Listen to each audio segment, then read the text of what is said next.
We've reached the one of the great summits of Leviticus. Everything that came before sacrifice, priesthood, purity, festivals, has prepared us for this moment when holiness steps out of the sanctuary and into the soil itself. Chapter 25 shows what happens when not only priest and worshiper, but even the land is commanded to rest. It is the Sabbath extended to creation, the rhythm of divine mercy woven into economics and ecology. So far, we've walked through the Holiness Code of chapters 17 through 24, hearing how Israel's covenant ethics ground daily life in God's character. We also watched holiness radiate outward from the altar to the household, from feast to field. Now the focus falls on the earth beneath Israel's feet. In Leviticus 25, God speaks to Moses on Mount Sinai, giving commandments for the Shabbaton, the Shabbat of Shabbats, for the land and for the extraordinary institution called the Yovel, the Jubilee. These twin institutions reveal a theology so audacious it still feels revolutionary. Time itself belongs to God. Nothing may be owned absolutely. Before we begin, remember the live reading of this chapter is available on Bible Building Podcast. I used to do the live readings on camera, but now these documentaries are devoted to deep exploration. If you'd like to hear the full text first, it's waiting for you there. The chapter begins with God speaking, quote, on Mount Sinai, unquote. That phrase matters. It is the only time in Leviticus that a new section begins with Sinai explicitly named. This signals that what follows is foundational, the social expression of the mountain-given covenant. Holiness here extends beyond worship and into labor, property, and rest. The first command concerns the Shmittah, the sabbatical year. After entering the land, the Israelites must farm for 6 years, but on the 7th year, the land itself must rest. The Shabbaton, a complete Sabbath. The soil lies fallow. Planting and pruning cease. Whatever grows naturally is free for all, servant, stranger, beast alike. The principle is both ecological and ethical. The earth is not an engine to be driven without pause. It too must breathe. The Hebrew Shabbat means to cease, to rest, but also to return to balance. This is divine economics. This is divine economics of enough. Just as humans need to rest to remember dependence, so the land needs to rest so that caretakers recall that it belongs ultimately to God. In the ancient Near East, this was unprecedented. Other cultures might dedicate land to deities, but none mandated a regular year of rest for all fields. Israel's system presumes creation is a covenant partner, not mere property. Jacob Milgram observes that this law also democratizes access to food. During the sabbatical year, produce becomes hafir, or hefkir, ownerless, so that rich and poor alike may eat. The sabbatical is thus an act of justice cloaked in agriculture. It prevents monopolies of abundance. The pattern of 6 and 1 echoing creation is extended from human labor to soil fertility. After describing the sabbatical year, the text magnifies the pattern. 7 cycles of 7 years, 49 years, culminate in the 50th, the Yovel, or the Jubilee. The name likely connects to the ram's horn, the shofar, whose blast heralds the year of liberty on the Day of Atonement.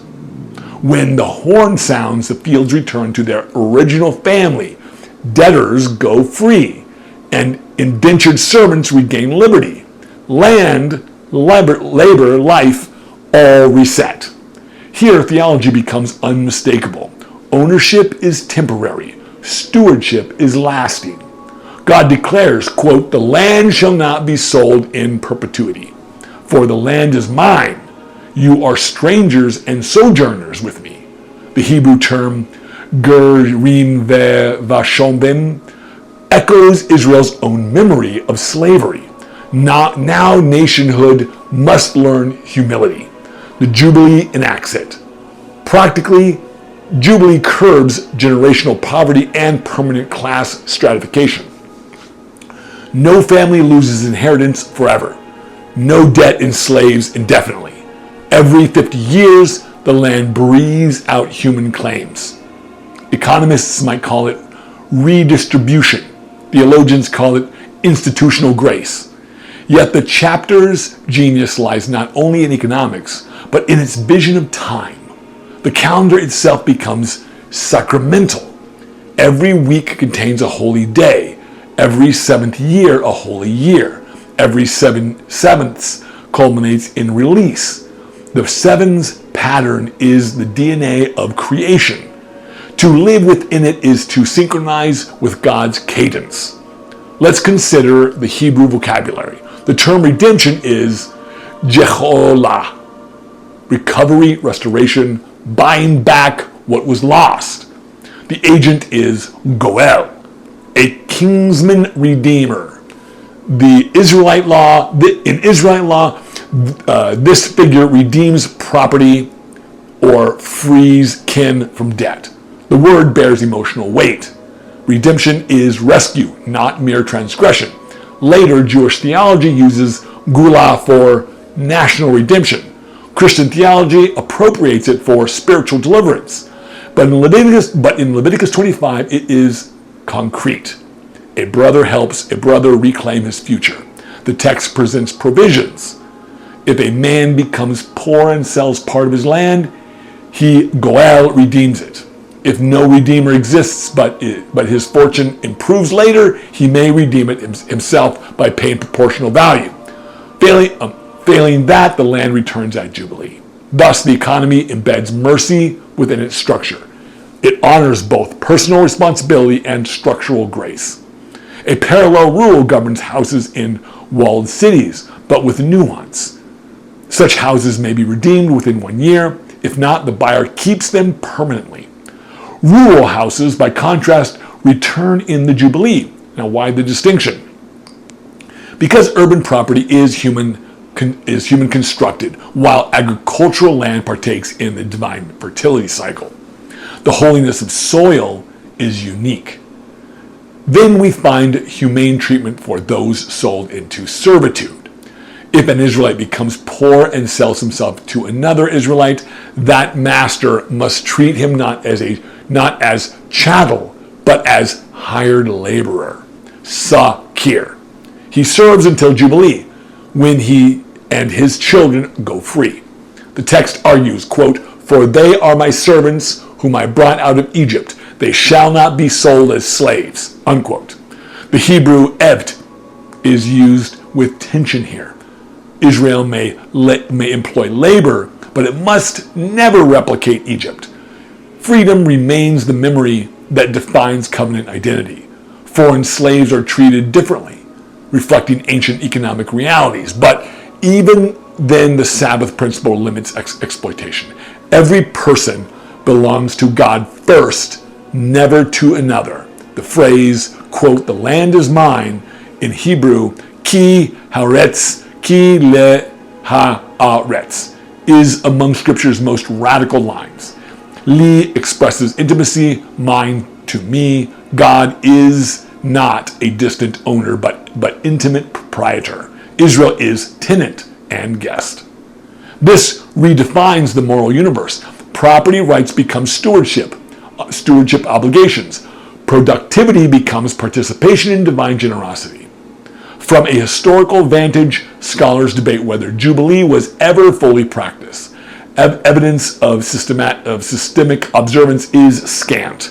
Some view it as a constitutional ideal rather than administrative policy. But whether implemented or not, its presence in the Torah shows that what God values. The law envisions a society where exploitation, rests before permanence. Or I should say resets before permanence. Mercy is encoded into time. Rabbis wrestled with logistics. In the Mishnah, tractate Arakim Karahim, they discuss that Jubilee applies only when all 12 tribes inhabit the land, suggesting that after the exile, the northern tribes, exile of the northern tribes, the institution suspended itself, yet they never dismiss its spiritual power. Yovel remained a symbol of universal redemption. When all exiles return, all loss is undone. Christian writers heard in Jubilee the voice of the gospel. In Luke 4, Jesus reads from Isaiah, quote, "The Spirit of the Lord is upon me to proclaim liberty to the captives," unquote, and declares, quote, "Today this scripture is fulfilled in your hearing." That is Jubilee language. Deror, released, freedom. The Jubilee becomes a metaphor for salvation, but we mustn't bypass its Jewish roots. In Leviticus, it begins in land, labor, and justice. Holiness starts in the soil and spreads outward archaeologically and ergonomically, and the sabbatical principle has practical merit. Letting fields rest helps replenish nutrients and prevent erosion. Ancient farmers observed that rest increases long-term yield, but Leviticus frames this not as agronomy, but as obedience. The soil's renewal mirrors spiritual renewal. Trusting God enough to let go allows the earth to flourish. The text anticipates the anxiety such trust invites. God promises to bless the sixth year with triple yield so that Israel will have enough to survive both the seventh and the early years following.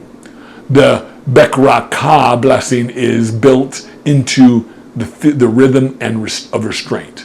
This assurance transforms economics into faith practice. The Jubilee passage closes with a warning against usury and exploitation. If your brother becomes poor, you shall support him. You shall not take interest or profit from him. The Hebrew neshka, bite, and turbit, portray profit, which means profit, portray financial hardship as predatory feeding. The law forbids turning another suffering into gain. Instead, Israel is told to fear your God and let your brother live beside you. Holiness is proximity, not aloofness. As the chapter closes, themes of freedom and belonging intertwine. Servants are freed, the land rests, debts are erased, and time itself is sanctified. The moral vision of Leviticus 25 resolves into three core relationships: with the land, with another, and with God. The Jubilee weaves them into the single fabric of grace. Rabbi Jonathan Sachs called the sabbatical and Jubilee, quote, a critique of civilization, unquote. He meant that a society built on endless extraction and perpetual profit requires interruption. The Sabbath principle insists creation has moral bounds. Earth, like the human spirit, cannot endure constant production without renewal. In Leviticus's language, holiness is ecological restraint. For the priests hearing these words, the vision must have seemed both beautiful and terrifying. Imagine trusting that if you stop working, God will provide.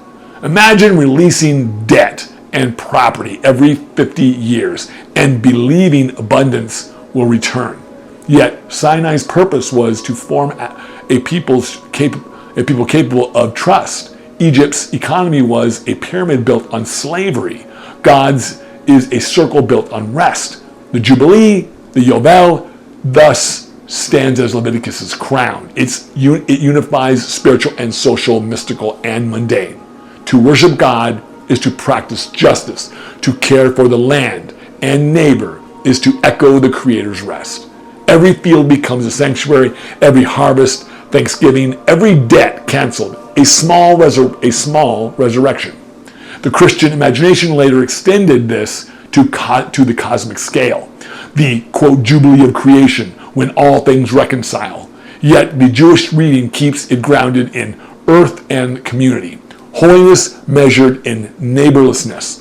Both traditions remind us that freedom is not a gift to hoard, but a rhythm to share. Leviticus 25 ends quietly after such vision. The laws stand stated, principles declared. But between the lines hums a melody that resonates across prophets and poets. Isaiah will cry, quote, "Proclaim liberty to captives," unquote. Jeremiah will demand release of servants, linking exile to failure in sabbatical observance. Later, longing for restoration echoes this chapter's heartbeat.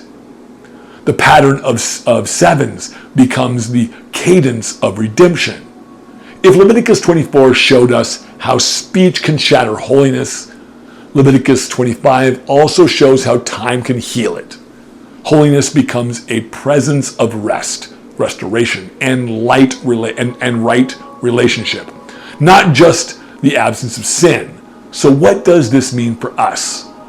The Shabbaton of the land challenges modern assumptions about ownership and productivity. We are tenants on a borrowed planet. The Yovel challenges our politics of scarcity and debt. It teaches that God's economy is grace, not accumulation. The command to let the poor live beside you warns against the loneliness privilege breeds. Holiness is not withdrawal. It is the patient art of dwelling together within God's time. Leviticus 25 then is the Torah's boldest social dream, a society ordered by rest, release, and return. Every 7 years, the land breathes. Every 50 years, the people begin anew. Loss is undone, bondage is undone, and at the center stands the quiet declaration, Ki li haaretz, for the land is mine. Before we close, I want to let you know something exciting. Bible Building Podcast and Whole Bible Study documentary work we've been doing together. I am transitioning into a full podcast here on YouTube. You'll still get every chapter, every image, every bit of research you're used to, but now you'll be able to listen as well as watch. The teaching and commentary will live in the Bible Building Podcast, and the visuals will stay here as well. Same art, same depth, just more time for me to shape the visuals and let the story and tell the story the right way. From time to time, I'll also release bigger video projects, summaries of whole books, travel studies, maybe even a visit to Israel if we're lucky. But week to week, everything will be centered right in the podcast for ease and clarity. You'll still hear my voice, you just won't always see my face. The focus stays where it belongs, on the word itself and the wisdom it gives us. Well, thank you for building with me. I'm grateful for every one of you, and I can't wait to share this next season with you together. Thank you for joining me in this deep dive into Leviticus 25. If this study speaks to you, share it with a friend or leave a note, a comment. Your support helps Mustard Seed Ministries continue the production, these documentaries, and the Bible Building Podcast. You can support us on Patreon, linked in the description below. May the rhythm of the rest and renewal, the rhythm of the Jubilee, take root in your own life. May your time be spacious, your labor fruitful, your heart free. And we'll see you in the next chapter soon.